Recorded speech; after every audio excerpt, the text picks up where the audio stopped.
We have a lot of hardworking pollinators in our garden right now, and in South Texas, we are under a heat advisory. It is extremely humid, extremely hot. We are 100+ degrees.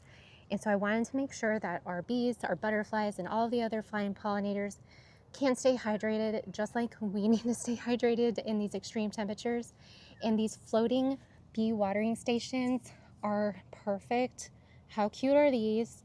Great size, enough to fit enough pollinators on one floating bee station so they can safely take a drink of water.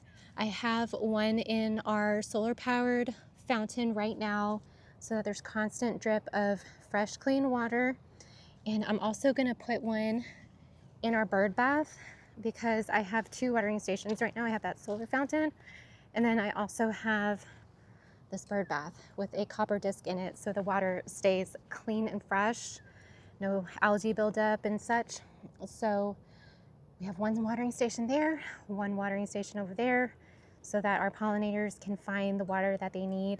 These are a great addition to any garden, would make a great little gift for any gardener, just because gift, birthday, anything. So y'all check these out. Hopefully you like them as much as I have.